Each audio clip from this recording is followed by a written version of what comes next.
تقدموا بين يدي الله ورسوله واتقوا الله إن الله سميع عليم. وقال تعالى إن الله سميع بصير. وقال تعالى إن الله عليم بذات الصدور. وقال تعالى إن الله عليم خبير. صدق الله العظيم. اللہ کی صفات لامحدود ہیں، کوئی حساب ہی نہیں، انسان شمار نہیں کر سکتا. اس کے ساتھ اگر جدید سائنسی تحقیقات کو ملایا جائے، جدید علوم کو بھی ملایا جائے، پھر بات ذرا زیادہ سمجھ میں آتی ہے. اس کائنات میں، پوری کائنات میں، ہواؤں کی صورت میں، فضاؤں کی صورت میں، بادلوں کی صورت میں، خلاؤں میں، سمندر میں، بحروں میں، جزیروں میں، آبناؤں میں، خاکناؤں میں، خلاؤں میں، جتنی بھی کہکشائیں ہیں، ستارے ہیں، سیارے ہیں، سیارچے ہیں، نباتات، جمادات، حیوانات، ان میں جتنی تبدیلیاں ہوتی ہیں، جتنی ان میں تبدیلیاں ہوتی ہیں، اس سے زیادہ انسان کے جسم میں تبدیلیاں ہوتی ہیں. یہ جدید سائنس کہتی ہے. اور اللہ ایک ایک چیز کو جانتے ہیں، ایک ایک چیز کو. جیسے پہاڑ ہے نا، یوں ہی ہمارے اندر یہ جو ہڈیاں ہیں، ہڈیوں کی اونچ نیچ ہے، یہ پہاڑوں کی مثال ہے. جیسے گھاس پودے اگتے ہیں، بال، غیر ضروری بال، جیسے جڑی بوٹیاں وہ نکال دی جاتی ہیں، غیر ضروری بال صاف کر دیے جاتے ہیں. جیسے بارشیں برستی ہیں، یوں پسینہ نکلتا ہے. جیسے دھند ہوتی ہے، یوں سردیوں میں کیسے اندر سے دھند نما نکلتا ہے مادہ. تو جیسے کائنات میں جو کچھ ہوتا ہے نا، ایسا ہی کچھ انسان میں ہے. اور کتنے انسان؟ 8 ارب سے زیادہ آبادی ہوگی. محتاط اندازہ یہ ہے، غیر سرکاری اعداد ہیں جو. انسان کے دماغ کے اندر جو اللہ نے رگوں کا جال پھیلایا ہوا ہے، اگر اس کو کھولا جائے، یہاں سے چاند، چاند سے واپس زمین تک، اتنی لمبی رگیں ہیں. یہ تو صرف دماغ میں ہے. باقی جو خون کا نظام، اللہ نے فیکٹریاں لگا رکھی، جو ریفائنری ہے جسم کی، گردے ہیں خون صاف کرتے ہیں. یہ جو بال لگے ہوئے ہیں ہمارے ناک کے اندر، ہوا میں کتنی گیسیں ہیں، یہ ان میں سینسر لگے ہوئے ہیں. صرف آکسیجن کو اندر جانے دیں گے، باقی نہیں. پھر جو ہم کھانا کھاتے ہیں، لعاب بنتا ہے، ہیموگلوبن خوراک کو یہ ہضم کرتا ہے. یہ تو چھوٹی سی ایک جھلکی میں نے دکھائی. وہ اللہ یہ سارا کچھ جانتا ہے. اس کی صفات ایسی. ایک بدو آیا، اس نے اللہ رب العزت کی تعریف بیان کی، قبیلہ بنو عامر کا. جب وہ دعا سے فارغ ہوا، اللہ کے نبی صلی اللہ علیہ وسلم نے سیدنا بلال کو کہا کہ یہ جب فارغ ہو جائے نا، اس کو میرے پاس بلانا. حضرت بلال رضی اللہ تعالیٰ عنہ نے بلایا تو اللہ کے نبی نے اس کو سونا دیا اور پوچھا، تمہیں پتہ ہے میں نے تمہیں سونا کیوں دیا؟ اس نے کہا، جی اس لیے کہ جو آپ کے ننیالی رشتہ دار ہیں نا، ہم اسی قبیلے کے ہیں. آپ کے نان کے خاندان کے ساتھ ہماری رشتہ داریاں ہیں. اللہ کے نبی نے کہا یہ بھی ہے، لیکن یہ وجہ نہیں ہے. اصل سبب یہ ہے، تم نے جو اللہ کی تعریفیں بیان کی ہیں نا، یہ تم نے اتنی کمال کی تعریفیں بیان کی ہیں، اس سے خوش ہو کے میں نے تمہیں سونا دیا. اس نے تعریفیں کیا بیان کی؟ یا من لا تراہ العیون ولا تخالطہ الظنون ولا یصفہ الواصفون ولا تغیرہ الحوادث ولا یخشی الدوائر. اے وہ ذات من لا تراہ العیون، جس کو آنکھیں دیکھ نہیں سکتی، ولا تخالطہ الظنون، انسان کی سوچیں وہاں تک نہیں پہنچ سکتی، ولا یصفہ الواصفون، صفتیں بیان کرنے والے اس کی صفات بیان نہیں کر سکتے. یعلم عدد مثاقیل الجبال ومکایل البحار، پہاڑوں کے وزن بھی جانتا ہے، سمندروں کے قطروں کو، ان کے وزن کو جانتا ہے.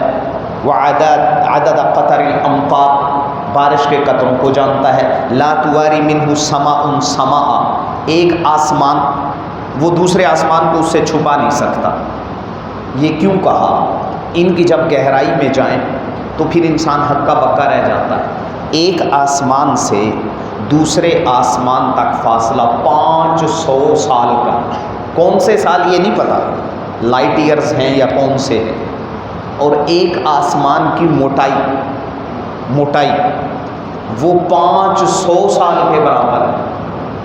اور علامہ جلال الدین محلی رحمۃ اللہ علیہ غالباً یا علامہ جلال الدین سیوطی دونوں استاد شاگرد تھے، ان میں سے ایک نے وضاحت کر رکھی کہ ایک آسمان سونے کا سارے کا سارا، ایک چاندی کا، ایک تانبے کا، ایک زمرد کا، ایک یاقوت کا، ایک مرجان کا، ایک لؤلؤ کا، یہ یوں بنے ہوئے ہیں آسمان، اتنی موٹائی ہے.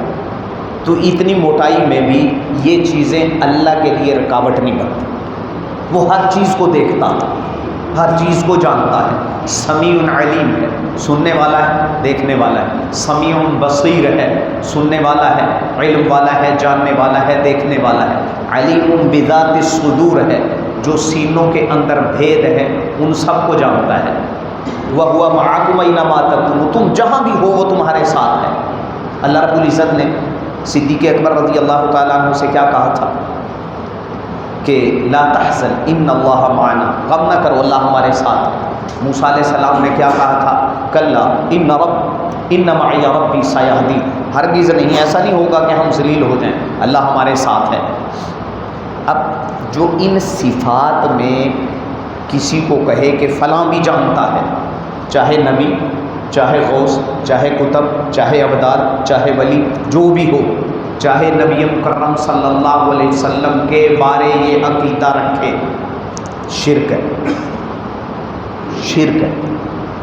اللہ نے خود قرآن میں کہا وَمَا كُنْتَ لَدَيْهِمْ إِذْ يُلْقُونَ أَقْلَامَهُمْ، جب زکریا علیہ السلام اور ان کے رشتہ دار جن کا آپس میں معاملہ ہوا نا کہ مریم کی کفالت کون کرے گا، انہوں نے پھر قرآن اندازی کی. اللہ کہہ رہے جب وہ اپنی کلمیں ڈال رہے تھے نا قرآن اندازی کے لیے، ما کنت لدیہم، آپ وہاں نہیں تھے، آپ وہاں نہیں تھے. کچھ لوگ کیا کہتے ہیں، بلکہ نا یکدم کھڑے ہو جاتے ہیں درود شریف پڑھتے پڑھتے، کیوں؟ حضور آئے ہیں. پہلے کہاں تھے؟ ادھر کہتے ہیں ہر جگہ ہیں، ادھر کھڑے ہوتے ہیں کہ ابھی آئے ہیں، پہلے کہاں تھے؟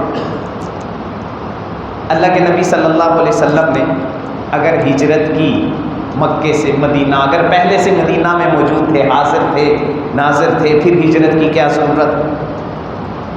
اللہ کے نبی صلی اللہ علیہ وسلم کو اللہ نے عرشوں پہ کیوں بلایا؟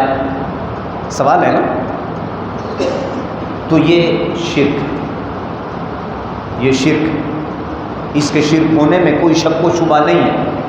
اللہ کے نبی صلی اللہ علیہ وسلم کی صفات اپنی جگہ عام انسانوں کی طرح نہیں تھے. جیسے میں روڈ پہ کھڑا ہو جاؤں، میں کہوں جی رکو رکو، گاڑیاں رکیں گی، الٹا ٹریفک والے آ کے میرا چلان کریں، میں تو ان کے کام میں رکاوٹ بن گیا.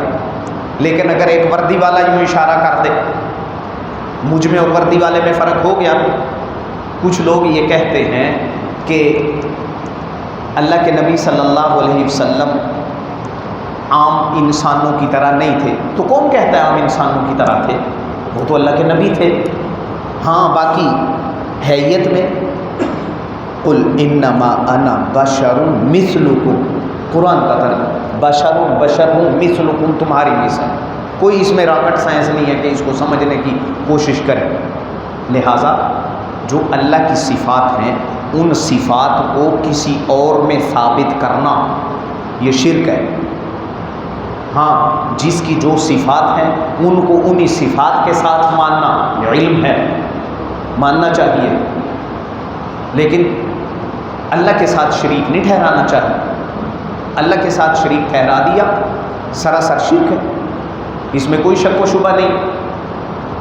چاہے علم کے اعتبار سے ہو، چاہے اختیار کے اعتبار سے ہو، چاہے موجود ہونے کے اعتبار سے ہو، چاہے حاضر یا ناظر ہونے کے اعتبار سے ہو. یہ صفات ساری کی ساری خالص اللہ کی ہیں، اور اللہ کو ان صفات میں واحد یکتا ماننا چاہیے. لیس کمثلہ شیء، اس سے ایسا کوئی نہیں ہو سکتا. اس کے مثل کسی کو قرار نہ دو، ہو ہی نہیں سکتا. لا تطرونی کما اطرت النصارى عیسیٰ، مجھے اتنا اونچا نہ بڑھا دینا جیسے لوگوں نے عیسیٰ کا درجہ بڑھا دیا تھا. اللہ کے نبی نے خود ارشاد فرمایا، خود ارشاد فرمایا یہ اللہ کے نبی صلی اللہ علیہ وسلم. نصارہ نے کیا کہا تھا؟ اللہ کے ساتھ شریک کر دیا تھا نا عیسیٰ علیہ السلام کو، عیسیٰ علیہ السلام کو شریک کر دیا تھا. تو نبی صلی اللہ علیہ وسلم نے اپنی بیٹی کو، پھوپھی کو، چچا کو، ان کو الگ الگ سے بلا کے کہا اور کہا کہ دنیا سے جانے سے 1 دن یا 2 دن پہلے میری بیٹی میں آخرت میں تیرے کسی کام نہیں آؤں گا، عمل کر لو. میری پھوپھی صفیہ میں آخرت میں کسی کام نہیں آؤں گا. میرے چچا عباس میں آخرت میں کسی کام نہیں آؤں گا. یہ اللہ کے نبی صلی اللہ علیہ وسلم نے کہا. لہٰذا ہوتا پتہ ہے کیا ہے، جب بات کی پوری طرح وضاحت نہ ہو پھر ہمیں اعتراضات، اشکالات ہوتے چلے جاتے ہیں. ابھی ہو رہی ہیں صفات بیان اللہ کی. جب اللہ کے نبی صلی اللہ علیہ وسلم کی صفات کا تذکرہ آئے گا پھر اس میں ان چیزوں کی وضاحت ہو جائے گی، پھر اس میں ساری باتوں کی وضاحت ہوگی. ابھی صرف اللہ رب العزت کی صفات کا، علیم ہے، سمیع ہے، بصیر ہے، وہ جو اللہ کے صفاتی نام ہیں یہ سارے کے سارے، ساری اللہ کی صفات، اور اللہ کی صفات لامحدود ہیں، ان کی حد نہیں، ان کو کوئی شمار نہیں کر سکتا، کسی کے شمار میں آ نہیں سکتی. اللہ بیک وقت لو ان اولکم و آخرکم و رتبکم و یابسکم و جنکم و انسکم و ذکرکم و انساکم و میتکم و حیکم و میتکم اولکم و آخرکم، تمہارے اول آخر، بڑے چھوٹے، امیر غریب، مرنے والے زندہ، مرد عورتیں، جو بچے بوڑھے، سارے کے سارے، خشکی والے تری والے، سارے کے سارے اکٹھے ہو کے، مختلف احادیث میں یہ وضاحت ہے، کسی ایک حدیث میں نہیں ہے یہ ساری باتیں. تو سارے کے سارے اکٹھے ہو کے اللہ کو بلائیں، جس زبان میں مرضی بلائیں، اللہ اس وقت ہر ایک کی سنتا، ہر ایک کی سنتا، وہ ایسا سننے والا ہے. مثال سے بات سمجھائی ہے ایک حدیث میں، غالباً کنز العمال کی روایت.